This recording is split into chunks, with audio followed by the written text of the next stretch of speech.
this is Pallavi from Law Putra came here to explain women's right to inheritance under Hindu law, Muslim law and Christian law. So, before going to the topic, please subscribe our channel and follow us on Instagram. Link is given below in the description box. So, in this topic, I will discuss women's rights to inheritance under Hindu law, then Muslim law, than Christian law. Okay, so in this topic मैं ये green board use करूंगी. यहाँ पे मैंने कुछ लिखा है तो ये सब आपको नोट करना होगा और मैं पेपर शीट यूज करूंगी ताकि मैंने कुछ पॉइंट नोट करके रखा है ताकि मैं आपको अच्छे से बोल पाऊँ. ओके, सो स्टार्ट करते हैं. और वीडियो में आपको ऐसा सुनाई देगा कि हिंदू लॉ में class 1 heirs then class 2 heirs. तो ये कुछ प्रॉब्लम हो जाएगा आपको कि कहाँ से आए हैं ये क्लास 1 हायर्स, कौन कौन आते हैं इसके अंडर में, तो थोड़ा कंफ्यूजन हो जाएगा. तो इसके लिए मैंने यहाँ पे लिखा है. तो स्टार्ट करते हैं. और एक बात, right to inheritance means what. Okay, तो ये क्वेश्चन जरूर आएगा मन में कि ये right to inheritance means what. तो it is the passing of the property, title, death and obligation to another person on the death of an individual. Okay, किसी की डेथ होने के बाद जो प्रॉपर्टी डिवाइड हो जाते हैं तो यहाँ पे डिसाइड होता है कि किसको देना है, गर्ल्स को कितना देना है, बॉयज़ को कितना देना है. ओके, तो इसको कहते हैं राइट टू इनहेरिटेंस. तो यहाँ पे हम लोग पढ़ेंगे कि मुस्लिम लॉ के अंदर में वोमेन्स को क्या क्या राइट्स दिया गया, हिंदू लॉ में क्या क्या राइट्स दिया वोमेन को, और क्रिश्चियन लॉ में भी. ओके, तो स्टार्ट करते हैं.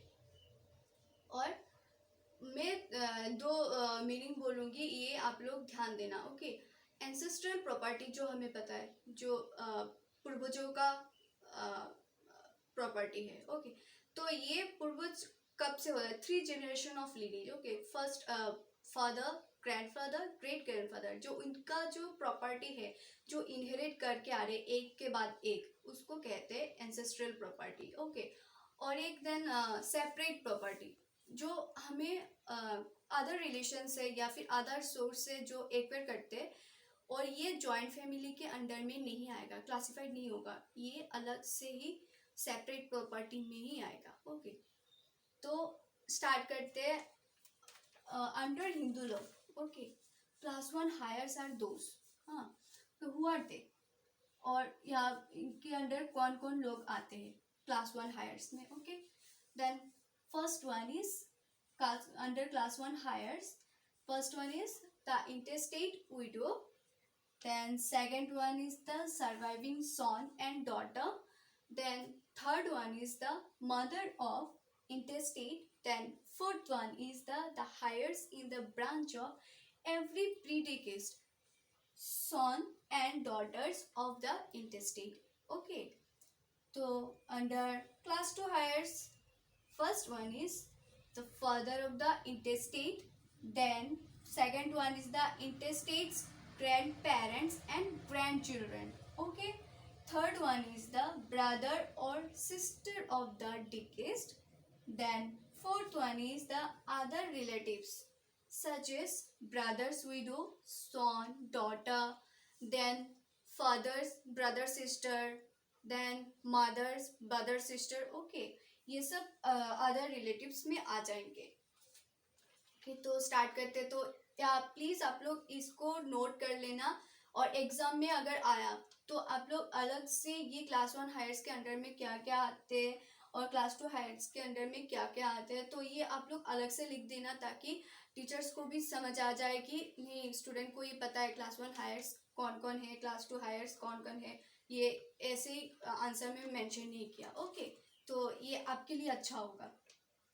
ओके, तो स्टार्ट करते हैं हिंदू लॉ में. ओके, हिंदू लॉ में inheritance rights under Hindu law में in case of Hindu wife क्या होता है.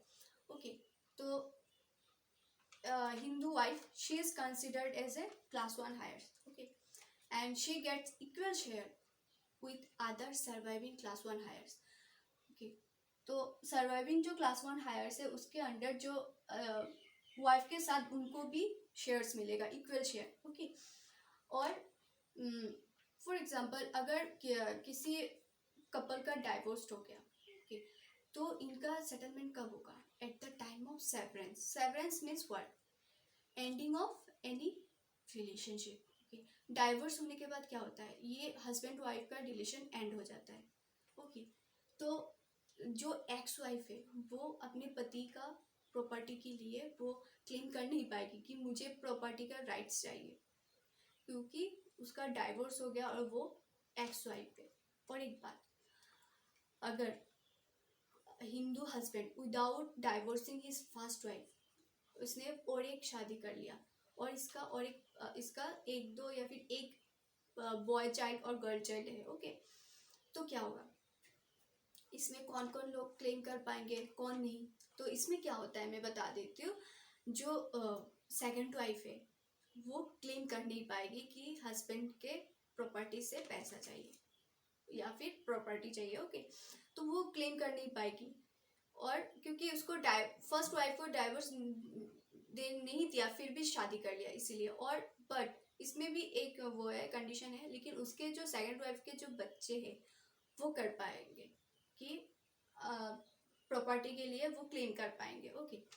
तो डॉटर के केस में भी हो गया, सॉरी वाइफ के केस में हुआ। अभी मैं डॉटर के बारे में बोलती हूँ। इन case of A Hindu daughter क्या होता है, जो हम लोगों ने पढ़ा इनके in the Hindu succession act 1956, इसमें क्या हुआ? इसमें ओनली बॉयज़ को राइट्स दिया गया, सॉन्स को राइट्स दिया गया कि वो एंसेस्ट्रल प्रॉपर्टी को इनहेरिट कर पाएंगे, ओके। तो डॉटर्स को कोई राइट नहीं दिया गया। लेकिन इसके लिए 2005 में ये अमेंडमेंट में फिर से चेंज आया, इस एक्ट में फिर से चेंजेस आया, हिंदू सक्सेशन एक्ट 2005। इसमें क्या हुआ? इसमें डॉटर्स को भी इक्वल शेयर दिया गया। जैसे सॉन्स को दिया गया, ऐसे डॉटर्स को भी दिया गया इक्वल शेयर। और एक बात, तो यहाँ पे क्या हो जाता है, यहाँ पे कब डॉटर्स इनहेरिट कर पाएंगे, ये भी तो क्वेश्चन आ जाता है। तो इसमें क्या होता है, जो फादर है उनको अलाइव रहना होगा 9 दिसंबर 2005 तक। इनको अलाइव रहना ही होगा। अगर इस डेट के पहले अगर उनका डेथ हो जाता है, देन जो डॉटर है वो इनहेरिट कर नहीं पाएगी प्रॉपर्टी, ओके, वो क्लेम कर नहीं पाएगी कि फादर के प्रॉपर्टी से हिस्सा चाहिए, ओके। तो उनको अलाइव रहना होगा। देन और एक बात, अगर उनकी बेटी डॉटर्स जो डॉटर्स है, अगर उसका शादी हो गया, ओके, तो उसका एक बच्चा है, देन वो, और ये जो डॉटर है उनका वो मर गई, देन क्या होगा? डॉटर को तो कोई प्रॉपर्टी नहीं देगा, लेकिन उनके जो बच्चे हैं अगर उनको लगा कि उनको चाहिए तो वो क्लेम कर पाएंगे, ओके। तो क्लेम कर सकते हैं, इनका पूरा राइट है, ओके। यहाँ पे मैंने बता दिया अंडर हिंदू लॉ में in case of a wife, then in case of a daughter. तो ये आप लोग देख लेना। तो next one is under Muslim law. इसमें क्या होता है, in case of a wife, Muslim wife, she gets 1/8 of the property. अगर उसका कोई बच्चा रहा, देन अगर नहीं रहा, if she has no children, then she gets 1/4 of the property, please, 1/4 of the property, okay। तो यहाँ पे क्या होता है, अगर किसी हस्बैंड का, मुस्लिम हस्बैंड का एक से ज़्यादा वाइफ्स रहा, देन इनका शेयर कैसे होगा? आप लोग ये मुझे कमेंट सेक्शन में बताना कि उनके लिए क्या होगा, उनका शेयर्स कैसे होगा, ओके। तो मैंने पहले बोला कि 1/8, तो 1/8 में कौन कौन आते हैं ये मैं बता देती हूँ। मदर आएगी, wife, then sister, then grand parent, जो उनके जो डॉटर्स है वो सब आए जाएंगे, ओके। और एक बात, जो मुस्लिम लोग के लिए ये जो जिनको प्रॉपर्टी मिलेगा, इसके लिए उनका मेन कंडीशन है कि जो वाइफ है वो मुस्लिम है। अगर वाइफ जो है वो मुस्लिम नहीं रही, देन नहीं होगा, वो इनहेरिट नहीं कर पाएगी और वो क्लेम भी नहीं कर पाएगी कि मुझे प्रॉपर्टी दो, ओके, हस्बैंड का। तो ये मैंने बोल दिया in case of Muslim wife. तो अभी in case of a Muslim daughter, उनके साथ क्या होता है? Daughter's share is one half of the son share. If उनके पास अगर सॉन्स नहीं है, देन डॉटर्स को हाफ प्रॉपर्टी मिल जाएगा। और एक बात, अगर उनको एक से ज़्यादा डॉटर है, then they collectively receive 2/3 of the property. Okay, इतना तक तो समझ आ गया है कि in case of a Muslim daughter, Muslim wife, उनका क्या हुआ। अगर आपको कुछ कंफ्यूजन हुआ, बुक में एक चार्ट मिल जाएगा कि 18, 16 कब कहाँ पे हुआ।